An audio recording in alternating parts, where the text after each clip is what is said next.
Já, komið sæl og velkomin í Austan. Tíminn heldur betur fljótur að líða. Það komið að síðasta þættinum á þessu ári og því ætlum við að hafa hann með svona óhefbundnu sniði.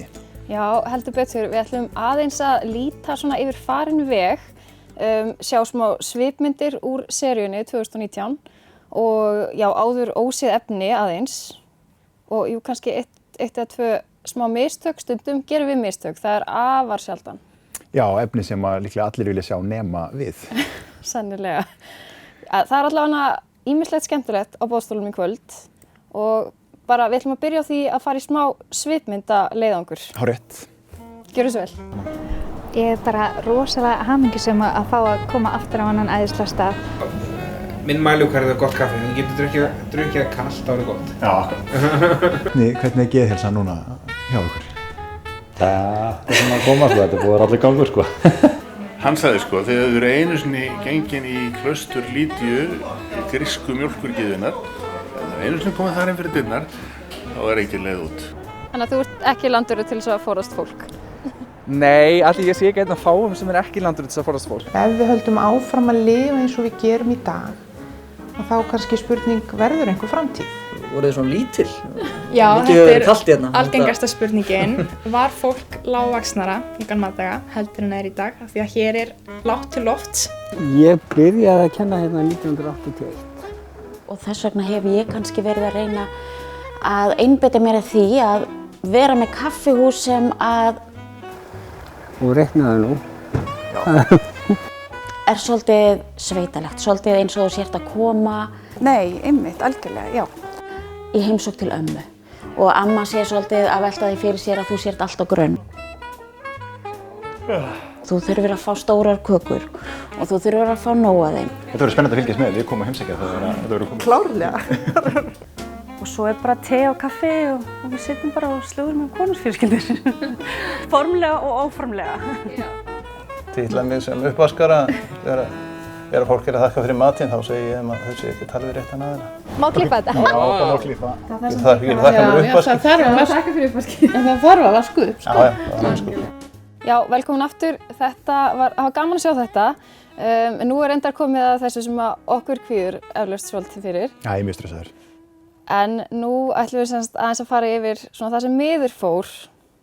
Það nefnilega gerir stundum að við þurfum að taka nokkrar tökur, ekki dólátt hjá mér, yfirleitt hjá þér Rakel, en þá förum við og tökum aftur og hendum því út og nú er hann Hjalti tökumaður búinn að taka saman dálítið skemmtilega sirpu. Já, það er nefnilega þannig að sko, ef maður ruglast einu sinni, þá er maður ansi líklegur til þess að þurfa svona 10 tökur, kannski. Já. Maður er oft fengið svona smá drapsaugnaráð frá tæknimönnum. Gegnum tíðina. Oft er þetta líka einföldu hlutinni sem við erum að klikka aftur og aftur á að segja eitthvað einfalt orð. En það er kannski bara best að vinda sér í þetta og sjá hvað við erum að tala. Já, eða ekki, ef ekki bara sleppa. Ég sleppi þessu. Komið í sæl. En ég hef fengið að leika lausum hala hérna í minjasafninu á Stöðvarfjörðs. Hvað er að gerast? Okay. Komið í sæl og velkomin í að Austan. Ég heilsa ykkur héðan, byrju við.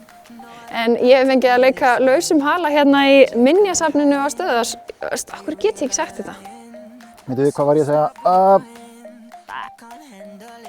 Já. Hvað er þetta? Já. Á ég að bara hjóla í það núna eða? Það komir ekki, já. Við erum að heilsa rétt sko. Góða kvöldi. Hlurtu velkomin. Ok. Og svo erum við líka svona hóvari menn, við fyrir. Nú köttur sveitarinnar. Því kynna þig.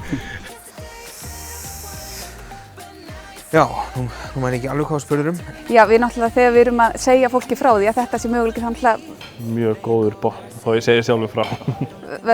verður það að skilja það að við erum ekki að drekka vatnið sem við böðum okkur í, sko. Og þú líka bara segir mér ef ég er að svara vitlausu spurningu hérna. Við kunnum ekki neitt, en það var mjög gaman hjá okkur. Og það var eiginlega meiri, sko, það var meira frambúð af okkur en eftirspurn, sko. Viltu bara ég taka einhverja rosa ræðu nýja námið eða? Já, hvað skal byrja? Er ekki bara stund sannleikans runnin upp með þér líka? Skella síðan í? Já, hvernig kemur maður eftir þessu? Ég veit það ekki alveg. Rakel, þú varst með eitthvað sem við ekki fengið að sjá áður. Já, einmitt. Ég var sem sagt á Stöðvarfirði þegar ég fór í seinni tökuförina mína og þá hitti ég hann Anton Þór Helgason. Hann með minjasafni á Stöðvarfirði, búinn að safna ótrúlega miklu af alls konar hlutum og þar ætlaði ég bara að taka eitt viðtal við hann Anton en svo rákust við semst á hann með svona risastórar gamlar kvikmyndasýningarvélar og kom í ljós að hann var semst sýningarstjórinn þarna á þessum blómaskeiði kvikmyndana þarna á Stöðvarfirði og hann semst sagði mér svona söguna af þessu og ég ákvað bara að gera sér viðtal úr því af því að þetta svona líka bara ákveðin menningarsaga Stöðvarfjarðar. Þannig að við skulum bara vinda okkur í þetta. Anton Þór Helgason, safnari á Stöðvarfirði, kvikmyndasaga Stöðvarfjarðar.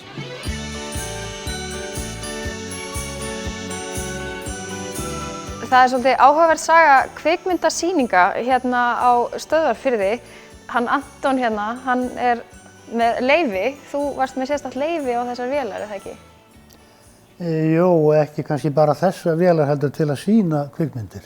Það var út af tryggingarmálum. Já, einmitt. Þetta voru náttúrulega ekki ódýr tæki. Nei, þetta kostaði helling. Hvað kostaði þetta á sínum tíma? Það voru keypt 1966, með minnir að þær hafi kostað 250.000 þá. Það ansi mikið svona með við tíman. 2 milljónir í dag. Já, ég veit ekkert um það. Sirka. Segðu mér aðeins frá þessum vélum, hvernig virkaði þetta í stuttumáli? Í stuttumáli þá var þetta 2 vélar. Þú setti spólu í vélina og byrjaði að sýna. Svo þegar hún var búin þá þetta að skipta yfir á næstu vél til að halda áfram sko. Já. Það voru yfirleitt svona 6 spólur hver mynd. Hver mynd, já. Þannig að maður stóð svolítið sveittur hann á bakvið. Nei, þetta var ekkert mál. Ekkert mál. Ok, en hvernig var svona kvikmyndahús menningin hérna á Stöðvarfirði? Hún var ótrúlega mikil. Já. Þetta var mjög vel sótt. Við vorum líka oft með góðar myndir. Já, er það ekki? Jú. Fékkst þú að velja? Já, meðan ég var sýningarstjóri þá fékk ég að velja. Já. Manstu eftir einhverju svona uppáhalds? Nei. Uppáhaldsmynd? Já. Nei. Áttirðu þér uppáhalds leikara? Clint Eastwood. Clint Eastwood, já, hann góður. Hvað var mikið af fólki að koma? Þetta var mjög algengt svona 50 til 70 manns á sýningu upp í 8. Fór upp í 120 einu sinni, manni eftir. Það ansi mikið. Það mjög gott. Voru það að sýna vikulega? Já, 2-3 sýningar í viku. En hvernig læriðirðu þessa, iðn, getur maður ekki bara kallað það? Þær voru keyptar gegnum Eirík Bjarnason frá Bóli. Eiríkur Bjarnason, hann var hótelstjóri í Hveragerði og þar lærði ég á þessar vélar. Var það hann sem kenndi þér? Já. Þó hann væri blindur, þá gat hann kennt mér. Hann var blindur? Já. Er þetta ekki svolítið svona handavinna að þræða? Nei, það kemst upp í vana. Ok, þannig að hann hefur bara verið komin á sjálfstýringu? Já, hann þræddi alveg hreint. Ekkert mál hjá honum að þræða spóluna í. Þá var hún sett hérna uppi og kom hérna niður í næstu. Já.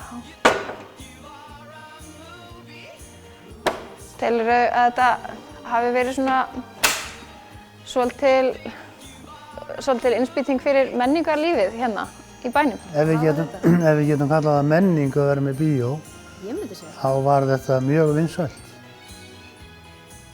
Mjög ótrúlega vel sótt. Og þá var fólk náttúrulega ekki fyrir svo? Jafnvel á öðrum fjörðum.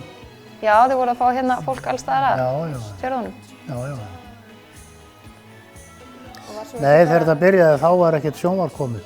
Nei, þannig að þetta var eini möguleikinn að sjá kvikmyndir. Já. Breyta til. Já, og svo hefur væntanlega bara verið spjallað myndina sem að fólk sá og þetta hefur verið umræðuefni á kaffistofunni. Það gæti verið. En varst þú ekki svolítið svona ofurhetja að geta stjórnað þessu? Nei, það voru fleiri sem kunnu þetta. Ok. Já.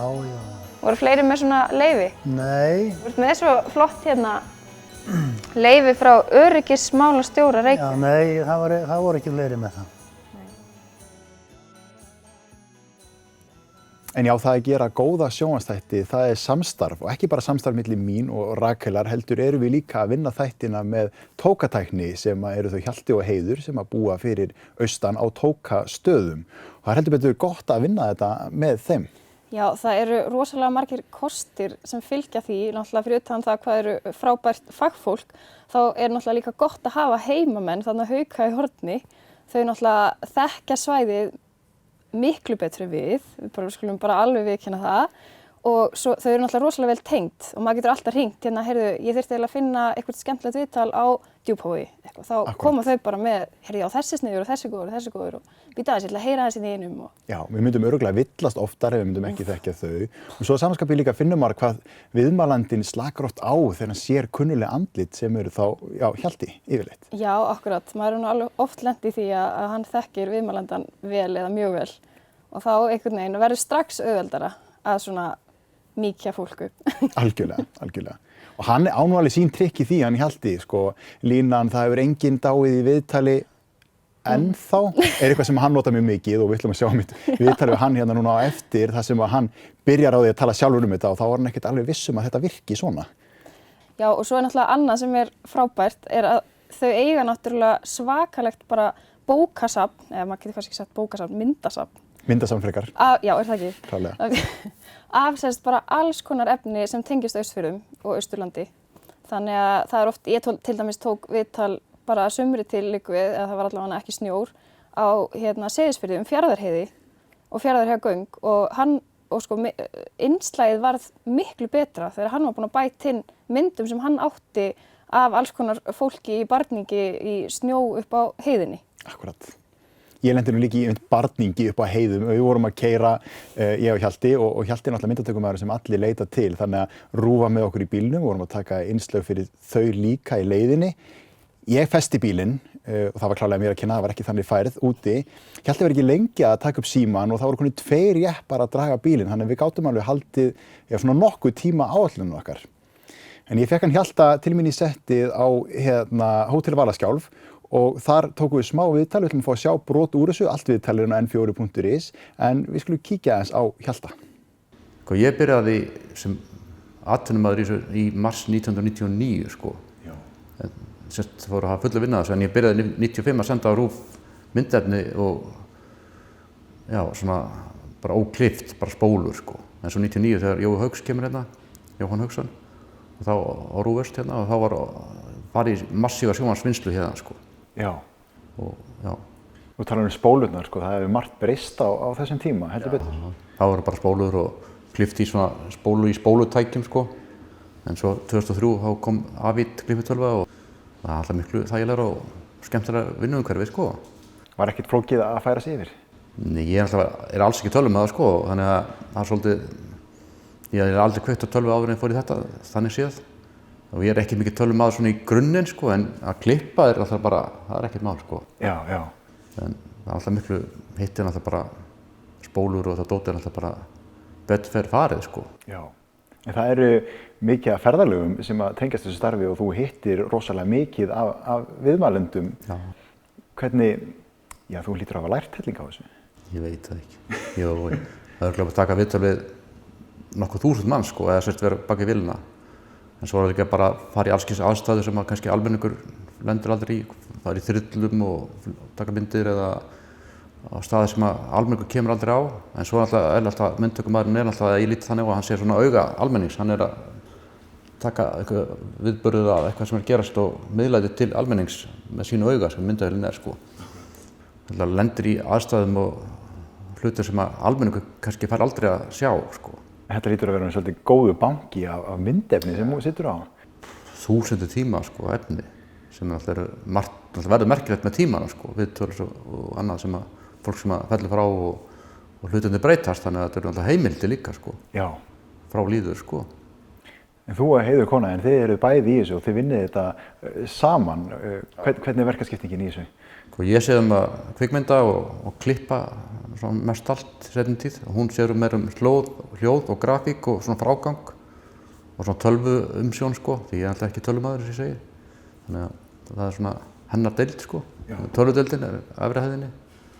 Og hún einmitt núna að taka upp viðtalið á meðan við erum að... Hún er alltaf kann á myndavélarnar sko og var í þessu fréttum, vinni í fréttum hjá RÚV hérna áður fyrir sko, þannig að hún kann þetta sko.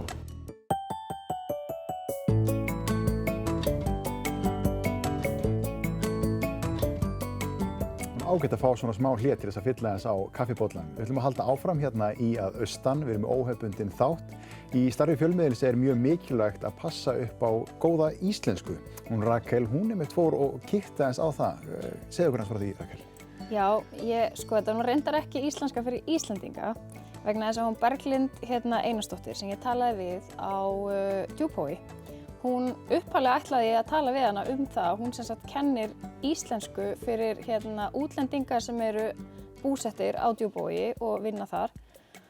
Og það hefur sem sagt vakið athygli allt Austurland vegna þess að það er svo rosalega góð mæting hjá henni og ég var svona forvitin að vita hvers vegna og hvað það er sem að gerir að það er svona rosalega góð mæting og þeim finnst svona gaman að mæta í íslenskukennslu hjá Berglindi.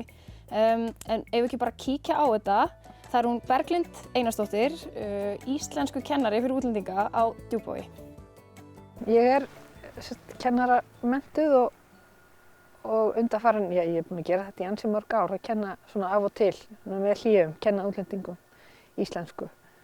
Og yfirleitt ger ég það á kvöldin en í vetur og í fyrra vetur, við byrjum á þessu, í vor, snemma vors, að fara, þá fer ég í frystihúsið og kenni þar. Já, kemur á vinnustaðinn? Já, kem ég á vinnustaðinn á hverjum degi og kenni í hálftíma til klukkutíma ef að er mikið að gera. Þetta er alltaf í kaffitímanum, ég mæti bara 3:30 og ef það er mikið að gera þá fáum við bara hálftíma og ef það er lítið að gera og vinnan er búin þá er þeir lengur. Og þetta hefur bara gengið ótrúlega vel. Finnst þeim skemmtilegt að læra íslenskuna? Ég vona það. Þau eru allavega ansi mörg hér á Djúpavogi að læra. Þau eru 33 á þessum litla stað og þau koma aftur og aftur. Þannig að það sagði mér lítill fugl að þú kendir þessa íslensku fyrir útlendinga svo eftir sér tekið allan fjórðunginn. Svo ég nú gerði það svolítið vandræðalega. Já, það er kannski út af því að ég fer á vinnustaðinn og svo að því að við náum að halda í fjöldan. Ég held að það sé kannski, það sé aðalega eftir því tekið, að við erum með svo marga nemendur. Þau eru svona áhugasöm. Já, og ég veit að það er erfiðara að ná í námskeið. Við þurfum að vera með 10 lágmark til þess að halda námskeið og ég veit að það hefur gengið brösulega á annar staðar, en það gengur mjög vel hér. Og eins og ég segi, og ég held að sé að því að ég nota ansi fjölbreyttar kennsluaðferðir. Ég held að það sé kannski aðalatriðið. Eins og hvað sem dæmi? Já, ég nota alls konar spil og söngva. Við syngjum mikið. Já. Og ég held að þetta er yfirleitt fólk sem vinnur mikið. Það vaknar eldsnemma á morgnana. Og ég veit til dæmis að þeir sem koma lengra eins og Filippseyingarnir, þeir eru að vakna kannski 4 og 5 til þess að elda mat og fyrir daginn og líka til þess að ná sambandi við sitt fólk heima hjá sér af því að út á tímamismunni. Og svo fer það í vinnu og er að fram á kvöld og á svo að fara að koma til mín og læra í 2 tíma og eða þó að það sé upp í vinnunni hjá því og þá, maður veit það bara sjálfur að maður hangir ekki verið einhverjum bókum. Nei, eða það verður erfitt eftir þennan dag. Já, og heldur athyglinni lengi, þannig að ég hugsa með mér, ég verð að finna ykkur ráð til þess að halda þeim vakandi. Já, hafa þetta svolítið lifandi. Já, hafa þetta svolítið lifandi en leið samt krefjandi. Já, það er greinilega gaman í íslensku kennslunni hjá henni Berglindi. En nú ætlum ég og Skúli aðeins að spjalla saman það hvað okkur fannst, hvað þetta var skemmtilegt og fara yfir einhverja kannski sögur sem að gerðust og svona. Akkúrat. Þú náttúrulega varst að fara í fyrsta skipti austur til að taka upp fyrir þættina. Já, þetta er í rauninni fyrsta skipti sem ég tek þátt í að austan. Ég var bara búin að vera að norðan á undan þessu. Þannig að þetta var svona, sko mér finnst náttúrulega bara algjör forréttindi að fá borga fyrir það að fara og keyra austur á land og tala við áhugavert fólk. Þetta er náttúrulega bara draumur, sko. Ég elska þetta þegar maður er að taka eftir, yfirleitt er maður að leggja af stað eftir vinnudag hér og þá getur maður bara sett gott podcast á stað, keyrt austur og maður á svona bara pínu svona stund með sjálfu sér hérna í bílnum á leiðinni. Já, eiginlega sko. Mývatnsöræfin er náttúrulega bara eitthvað grín. Maður er eiginlega bara eins og maður sé stattur á tunglinu. Akkurat. Þannig að þetta er svona, já, það er virkilega hægt að eiga svona smá me-time þarna sko. Ég er einhvern veginn alltaf á leiðinni í þetta. Ég kem alltaf tilbaka heim í mat til fjölskyldunar, bara við verðum að fara austur, bara við þurfum að fara að kíkja á þetta með fullt af hugmyndum. Já, en það er að gera þetta. Ég er alltaf að fara bara einn austur sem er ágætt út af fyrir sig, en það er alltaf gaman að gera þetta með öðrum og maður kemst að því þegar maður er að taka upp þessa þætti hvað það er ótrúlega margt að gera. Já, og maður líka einhvern veginn fær aldrei að sko njóta þess almennilega út af því að maður við förum náttúrulega og við erum kannski 2 daga að taka svona kannski 7 til 8, jafnvel 9 viðtöl og maður út allan landshlutann. Já. Þannig að kannski, í mestalagi hefur maður 2 klukkutíma. Akkurat. Og þar í rauninni ertu bara að reyna að kynnast viðmælandanum og aðeins að kynna þér svona hvað er í gangi og svo tekur maður viðtalið og svo það maður bara fara og það er eiginlega ekki tími til þess að njóta og vera þarna. Það er þannig að maður fær oft þessar athugasemdir, sko, ert þú bara á launum þá bara eitthvað að baða þig í vök? Já, þú veist, rétt á meðan að vera að taka upp, sko, já, slökunaratriðið, það tók 5 mínútur og svo var bara upp úr, sko, og styrta sig. En svona, lendur í einhverjum hremmingur, Rakel, eða lendur í einhverju vesinni? Sko, það sem kannski dettur fyrst í hug er að, ég hef löngum verið þekkt fyrir að vera mjög gleymin.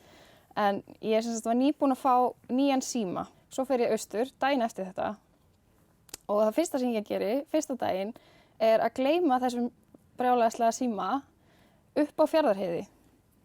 Það er einhvers svona listaverk þarna. Það eru svona sjónvarpsskjáir ofan á, það var einhver gamall skíðaskáli eitthvað þarna. Og þarna tókum við kynningu við Hjalti og ég náttúrulega set síman þarna á eitthvað. Og svo er ég bara farin og við erum komin niður í Seyðisfjörð. Þegar ég fatta þetta og bara missi hjarta ofan í buxurnar sko. Og brunaði upp þessa heiði aftur. Og sem betur fyrir var síminn þarna ennþá. Það var samt búin að vera, það voru einhverjir túristar þarna þegar við vorum þarna og það voru nýir komnir þarna. Þannig að ég var mjög heppin. Það er ýmislegt sem maður lendir í þarna fyrir austan, það er alveg ljóst. Lendir þú í einhverju? Ég veit ekki hvort ég á að vera að segja frá því, jú, þetta lendir maður í ýmsu, sko. Man eftir að ég ætla alltaf að vera rosalega duglegur, ég tek alltaf með mér hlaupaskóna og hlaupabuxurnar og ætla að fara út að hlaupa og gera það nú stundum. Svo lendi ég að ég var að fara út, það var frekar vont veður. Maður hefur nú lítið að gera á kvöldin þegar maður er svona einn. Og það var starfsmaður í móttökunni sem að heilsaði mér á henni fyrir út. Ég fyrir út og eftir 2 mínútur áttaði mig á því að það er eiginlega bara aftaka veður og ég hef ekkert að gera að vera út að hlaupa.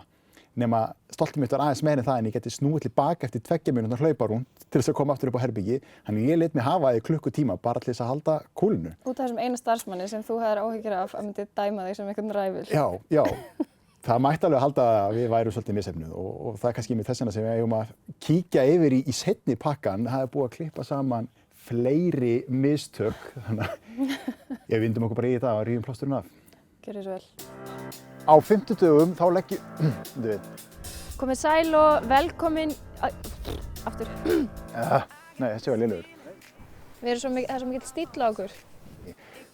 Býttu við... Ertu að rúlla? Ó, ok, sorry. Þetta er aldrei búið. Herðu, ok. Það er fjölbreyttur þáttur framundan, þannig við skulum vinda okkur í það. Vörubíll. Ok.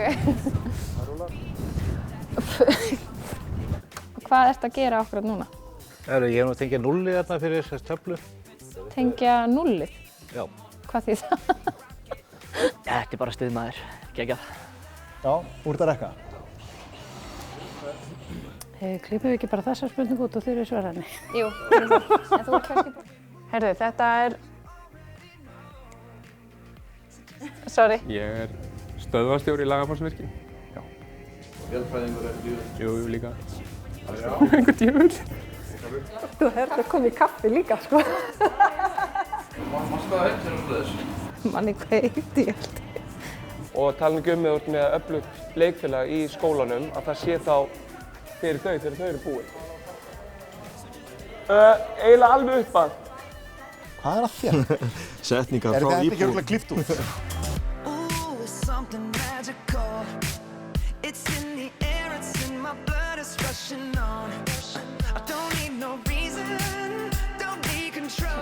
Pínlítið vandræðilegt en svona er þetta. Við erum bara mannleg öll sumur. Jú, svo er víst. En kaffið er að vera kalt hérna í bollunum og það þýðir bara eitt að það er að koma að lokum hjá okkur í þessum þætti. Já, okkur langar allavega bara að þakka fyrir. Þetta er bara ofboðslega skemmtilegt að fá að vera með þessa þætti, fara austur á land og kynnast skemmtilegu og duglegu fólki. Já, bara eins og við heyrðum áðan, bara fá hugmyndir að því hvað maður þarf að gera þegar maður er að fara að ferðast austur. Þetta er síðasti þátturinn á árinu þannig að við nýtum tækifærið og óskum ykkur öllum gleðilegra jóla og bara farsældar á komandi ári. Og við ætlum að sjá ykkur aftur hress á nýju ári, bæði, vonandi. Já, vonandi. En það er eitt eftir. Já, það er eitt eftir. Við fórum ansi víða, við erum bara svolítið montin að því hvað við vorum duglega að fara út allt fyrir austan. Og nú ætlum við að, aðeins að fá smá svipmyndir af því hvert við fórum. Kíkjum á það. Við heilsum ykkur hérna frá Reyðarfirði. Jæja, komið sæl og velkomin í að austan. Við heilsum ykkur hérna úr Hamarsfirði. Komið sæl og velkomin í að austan. Það er nóg á boðstólum í þessum þætti. Ég heilsum ykkur hérna frá Djúpavogi. Já, komið sæl og velkomin í að austan. Það er heldur betur girnilegur þáttur framöndan hjá okkur.